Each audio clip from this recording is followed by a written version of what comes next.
સ્થાનિક સ્વરાજ્યની ચૂંટણી માટે ભાજપે કવાયત તેજ કરી છે। નિરીક્ષકો નિમવા માટે ભાજપની કમલમમાં બેઠક। પ્રદેશ અધ્યક્ષ જગદીશ વિશ્વકર્મા અને રત્નાકર પાંડે આ બેઠકમાં હાજર છે। બેઠક બાદ નિરીક્ષકોને તેમના વિસ્તારની સોંપણી કરવામાં આવશે। એક જિલ્લામાં ભાજપ 3 નિરીક્ષક નિમશે। એક જિલ્લામાં 1 મહિલા અને 2 પુરુષ નિરીક્ષક નિમવામાં આવશે।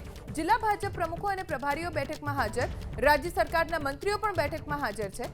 મંત્રી મનીષાબેન વકીલ, સંજયસિંહ મહિડા, મંત્રી દર્શનાબેન વાઘેલા, કમલેશ પટેલ, રમણ સોલંકી, પ્રદ્યુમન વાજા, કૌશિક વેકરિયા આ બેઠકમાં ઉપસ્થિત છે।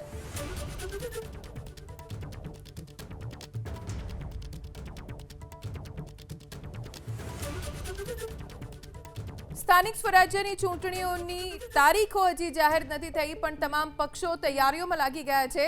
ઉમેદવાર કોણ હશે તેને લઈને ભારતીય જનતા પાર્ટીએ આજે મહત્વની બેઠકોનું આયોજન કર્યું છે, જેમાં ભાજપ પ્રદેશ અધ્યક્ષ, પ્રભારી, મંત્રીઓ, જે તે શહેરના પ્રભારી પ્રમુખો પણ હાજર છે। પ્રદેશ ભાજપ મીડિયા ટીમની જાહેરાત। ભાજપ મીડિયા ટીમમાં 7 સહપ્રવક્તાની નિમણૂક કરવામાં આવી છે। ભાજપ મીડિયા ટીમમાં 2 સહ ઇન્ચાર્જની નિમણૂક। સાંસદ ધવલ પટેલનો મીડિયા ટીમમાં સમાવેશ કરવામાં આવ્યો છે। સુરતના પૂર્વ મેયર હેમાલીબેન બોગાવાલાનો પણ મીડિયા ટીમમાં સમાવેશ। પ્રદેશ ભાજપ મીડિયા ટીમમાં સહપ્રવક્તા તરીકે અશ્વિન બેંકરની નિમણૂક કરવામાં આવી। પ્રદેશ ભાજપ મીડિયા ટીમમાં સહપ્રવક્તા તરીકે જયરાજસિંહ પરમારની નિમણૂક કરવામાં આવી છે। પ્રદેશ ભાજપ મીડિયા ટીમમાં સહપ્રવક્તા તરીકે ઘનશ્યામ ગઢવીની નિમણૂક કરવામાં આવી છે।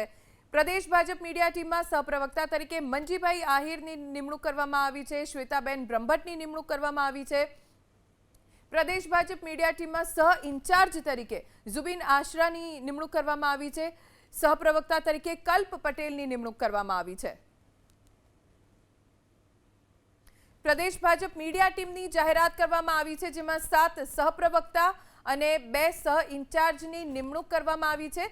સાંસદ ધવલ પટેલનો આ મીડિયા ટીમમાં સમાવેશ કરવામાં આવ્યો છે। સુરતના પૂર્વ મેયર હેમાલીબેન બોગાવાલાનો મીડિયા ટીમમાં સમાવેશ છે। પ્રદેશ ભાજપ મીડિયા ટીમમાં સહપ્રવક્તા તરીકે અશ્વિન બેંકર, જયરાજસિંહ પરમાર, ઘનશ્યામ ગઢવી, મંજીભાઈ આહિર, શ્વેતાબેન બ્રહ્મભટ્ટની નિમણૂક કરવામાં આવી છે। પ્રદેશ ભાજપ મીડિયા ટીમમાં સહ ઇન્ચાર્જ તરીકે ઝુબીન આશરાની નિમણૂક કરવામાં આવી છે, તો ટીમમાં સહપ્રવક્તા તરીકે કલ્પ પટેલની પણ નિમણૂક કરવામાં આવી છે।